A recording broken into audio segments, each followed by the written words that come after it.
Desde un pueblito del este de Polonia, llegó a Uruguay en 1931 el sastre judío Isaac Rosenkopf, quien al año logró traer a su esposa Rasgla, que pasó a llamarse Rosa, y a su hijo Liebu, que devino León. Instalados en Florida, nació allí el 30 de junio del 33 el segundo vástago de la pareja, al que llamaron Mauricio, pero el encargado del registro civil anotó como Marcos.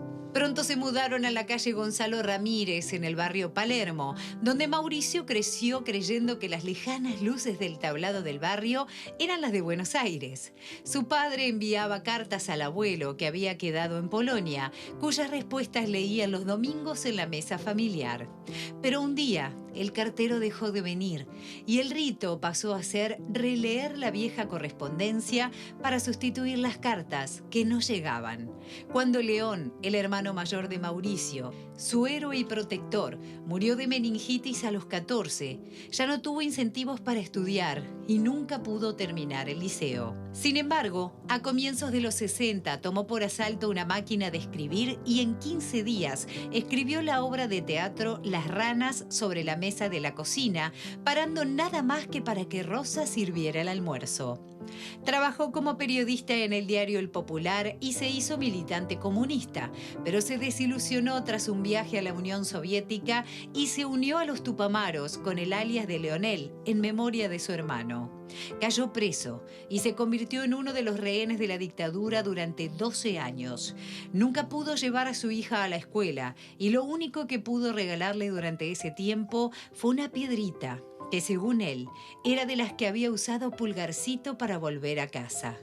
Cuando regresó la democracia, volvió a escribir incansablemente, teatro, poesía, novelas y hasta una ópera. Y sigue escribiendo todo lo que le ordena a la imaginación, que lo mantuvo cuerdo en el calabozo. En su más reciente libro, Con la raíz al hombro, el ruso Rosenkopf repasa su historia y a la vez la de todos los uruguayos, desde el comienzo de la militancia hasta el regreso a la democracia, pasando por la cárcel, la tortura y la dictadura, donde su relato se ensambla con los de otros protagonistas. Con la raíz al hombro, resulta imprescindible para conocer un relato veraz, valiente y escrito desde la emoción y la convicción de alguien que por encima de todo jamás se traicionó a sí mismo.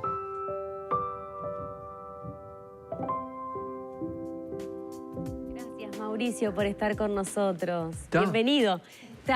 ¿Qué? ¿Qué le pareció este recibimiento? Es formidable. Cada vez que llego acá, calculo que hay un recibimiento. No el de la pantalla, sino que los viejos amigos que se siguen sorprendiendo que yo entre todavía y pueda ser entrevistado. Nos encanta que venga, de verdad, nos encanta que venga y que presente este nuevo libro. En un año tan particular, además, Mauricio, a 50 años del golpe de Estado, ha sido un año y han sido meses muy movilizadores, donde la memoria y donde el presente han calado y siguen calando muy hondo en todos los uruguayos. Y bueno, Ricardo Ehrlich, que hace un poco el prólogo de este libro, dice que usted hurga en su memoria para hablar de todo lo que ha vivido. ¿Y así nace este libro? Nace, inclusive este libro irrumpe en la escritura de otro que ahora voy a retomar, porque eran los 50 años y se empezaban a decir historias, anécdotas, que no coincidían con la realidad que yo había vivido, es decir, con nuestra realidad. Entonces dije, no, tengo que marcar presencia por los compañeros, por los amigos, por los desaparecidos, por los caídos. Y esto no es un libro para discusión, sino que es para registrar los acontecimientos. ¿De dónde venimos? ¿Por qué hicimos lo que hicimos? ¿Por qué estamos donde estamos? Arranca ahí por el año 55, 56, que fue muy interesante. Yo trabajaba en el Popular. El director, Enrique Rodríguez, me dice, tenés que ir hay una huelga arrocera que estalló... En 33. En 33, con epicentro en La Charqueada. Bueno, y allí voy, llego a 33, el maestro Gómez me hace había una camioneta que iba a La Charqueada que no tenía horario de salida, de retorno, sí retornaba. Y allí me baraja Orosmilo Guillamón, un obrero metalúrgico socialista que estaba apuntalando a los arroceros a armarse. Vos veías llegar. Un grito de huelga era un grito de alzamiento, venían de todas partes. ¿Y qué reclamaban? Yo fui a parar al Sindicato Único de Arroceros, SUDA, piso de tierra, y descubrieron que podían luchar por sus derechos. ¿Reclamaban, por ejemplo, que les pagaran con dinero? Exactamente. Ah, ¿lo leíste? Y yo lo sigo un poco. y he tenido que preparar esta nota y lo he Mira, las escuchado. condiciones, estábamos viviendo en la Suiza de América, ¿te das cuenta? Los versos más tristes esta noche era. Y bueno, la situación de los arroceros, de toda la cuenca arrocera, era espantosa, trabajaban 10, 12 horas por día, no le daban protección ninguna. Cuando terminaban las jornadas se sentaban en una taipa, encendían un charuto que hacía buena brasa y empezaban a despegarse las sanguijuelas que tenían en las patas. Pero entre otras, no tenían salud, no tenían seguro de salud, ni de paro, ni descanso, ni domingo, y a cantar la Gardel. Y entonces, por encima de todo, tenían un problema, no le pagaban con dinero. Era el feudalismo. Con tarjetas de cartón, en una página de cartón, ahí imprimían y después recortaban con la firma del administrador, del gerente, del propietario, del capataz. Si tenías que tomar un ónibus, se lo vas a dar al guarda. Bueno, ahí no llegaban los ónibus. Pero era un reclamo increíble que después se repite cuando sentí que ahora vas a ver cómo aparece.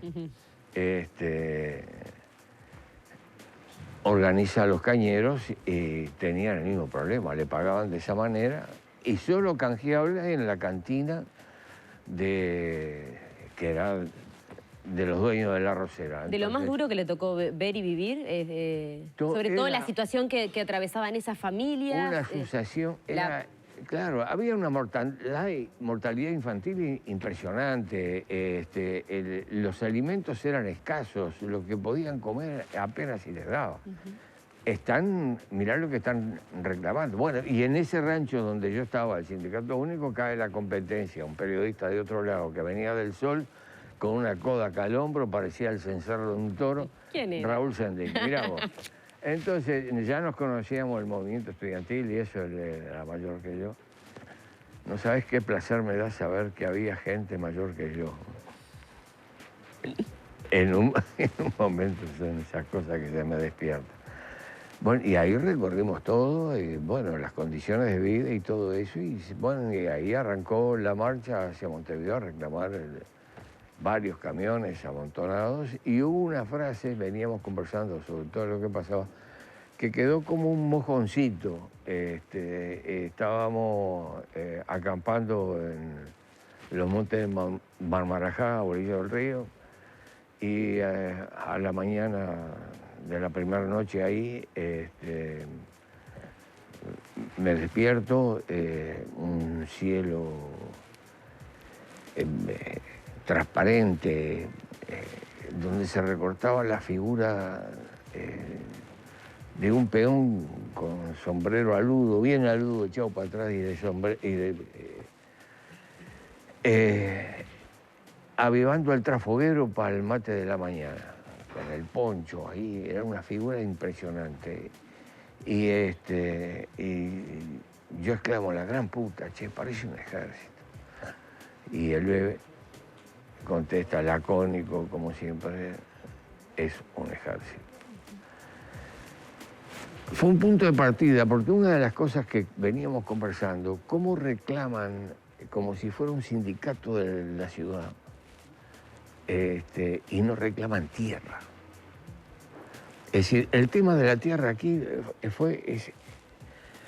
es insólito, porque tuvimos los festejos de Artigas, como todos los años, y hablan de todas las notabilidades de Artigas, pero nadie recuerda que Artigas es el autor de la primera reforma agraria que se instaló en América Latina. Y además con un planteo, porque además los arroceros, que fue lo que pasó, iban a Montevideo, cuando pegaban la vuelta ya habían contratado peones de la frontera, quedaron en la lista negra, chao, ni cartón. Y bueno, el reglamento provisional de la campaña Artigas establece que la tierra será distribuida con la prevención de que los más infelices sean los más privilegiados. En primer lugar, los indios porque tienen el principal derecho, las mujeres. Se repartió mucha tierra, con 500 cabezas de ganado, con herramientas. Sigue siendo la gran reivindicación que tiene América toda.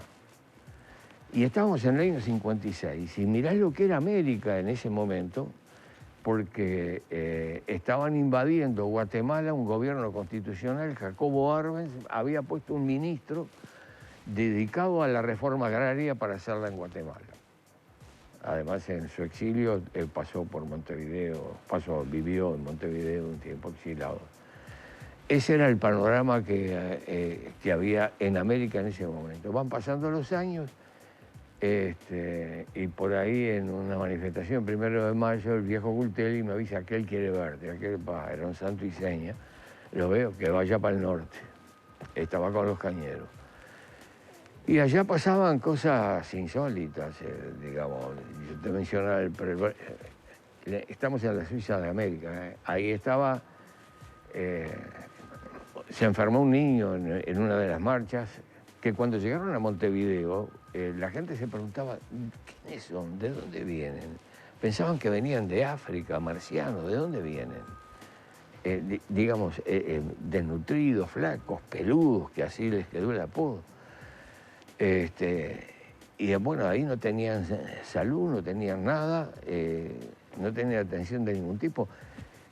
Y recuerdo que había entre el plantel de gente muy curiosa, entre otros 2 viejos soldados que lo habían sido del alzamiento de Prestes, el capitán Prestes en Brasil. Este era un vencedor que tenía que tratar a un niño de 2 años que estaba enfermo, Entonces, contra el tejido de alambre yo me arrimo ahí, calladito la boca, todo el mundo solo hablaba a él. Encendieron una hoguera, buscando brasa dura, ponen una lata que había sido de durazno en almíbar, esperan que hierva, después que hierve, cuando entra a hervir, le tiran 2 brasas, y ahí tiene la señal. Si quedan en el fondo es una, y si suben es otra cosa, mientras recita esa cosa que es la sanidad, la hace que tenían ahí. Mal malino, a segunda entraste tú hayas salido, yo te corto en nombre del Padre, del Hijo, del Espíritu Santo, amén. Esa era lo que teníamos, lo que todavía seguía siendo la Suiza de América. Bueno, no rebelarse frente a eso, eso que te preguntan a veces, ¿usted se arrepiente de algo, de alguna cosa? Mire, eso generalmente me lo preguntarían en una iglesia, ¿no? Pero lo que le devuelvo la pregunta frente a todas estas cosas, ¿y usted qué hizo? ¿No se arrepiente de no haber dicho? ¿Miró para otro lado? Y eso está en la vuelta en el planteo. Y después toda la historia del movimiento, para citar algunas cosas. Que están acá en el libro, que la gente sepa, ¿no? De lo que está contando Mauricio, de esas movilizaciones, el nacimiento del MLN, sus años también en reclusión en dictadura, la liberación, porque en este libro usted ha dicho que hay mucha gente, y ahí me incluí cuando lo escuché y lo leí, que no vivimos esa época. ¿Y qué historia nos han contado? Y que usted en este libro quiere ser protagonista para estas generaciones que no vivimos esa época. ¿Y usted qué nos quiere dejar a estas generaciones que no fuimos parte? ¿Qué quiere qué verdad quiere contar? Bueno, desde su perspectiva, como lo dice, que no se dice. Bueno, de las cosas que no se dicen es que cuando se empieza aparecer a raíz de todo esto. Éramos veteranos todos que veníamos del socialismo, el anarquismo, católicos. En el Penal de Libertad había 23 presos que eran pastores y curas católicos. El primer caído de la organización fue el padre Indalecio Olivera. Además, ¿de dónde venían? Y venían de la Biblia, de Hechos de los primeros cristianos, donde dicen los primeros cristianos tenían todo en común y cada cual retiraban según sus necesidades. Da la impresión que eran socialistas, ¿no? Bueno, entonces, para que todo el mundo tuviera derecho a un plato de comida, sin que sea un pretexto para cargar votos, como está pasando en algunas zonas, entramos a pelearla. Y le entramos a pelear y en una América que te arranqué con Guatemala, pero hay algo que se sabe poco. Un día nos convoca Sereñi, estamos en el año 71. Nos convoca Sereñi, voy yo. Era, a diferencia de otras reuniones, yo estaba semiclande, era muy severa, muy seria. Y era que anunciaba que se venía el golpe. Se venía el golpe y estamos organizando la resistencia, una contraofensiva. Queremos asegurar Montevideo. Bueno, ahí tomé contacto también con coroneles blancos que estaban en esa logia de Constitución o Muerte que tenía Sereñi dentro del ejército, dentro de las Fuerzas Armadas. Pero una de las cosas que teníamos dudas, y ¿qué más se sabe de los brasileros que están en la frontera, que estaban haciendo operativos, Poncho Verde y otras? Y ya había pistas. A mí me lo había dicho directamente porque antes de todo esto del 71 yo había ido en una gira, estuve con Allende en Chile, con Fidel. Una de las cosas que lo comenté ahí, que está en un libro, mano a mano, Sereñi y Rosenkopf, de Butazzoni, me dijo, ustedes pueden ganar, pero si ganan el otro día tienen los brasileños ahí adentro. Tenía más información que nosotros, aunque algo de esta información tenía.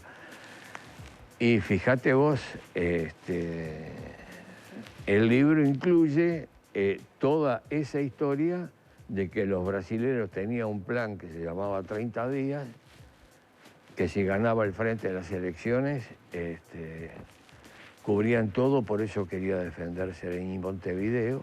Estuvimos ahí con otras fuerzas y además aparece las actas desclasificadas de todo ese periodo en inglés, están traducidas y las publiqué como anexo en la última página, porque cuando no ganó el frente, levantan, pero entran a participar en el conteo final de votos, donde milagrosamente gana el Partido Colorado. Rosenkopf, aquí hay muchos pasajes de momentos, por ejemplo, cuando ustedes estuvieron recluidos, privados de su libertad durante 12 años, y hay una frase que les dice un comandante muy conocida, que es, como no los pudimos matar en su momento, los vamos a enloquecer.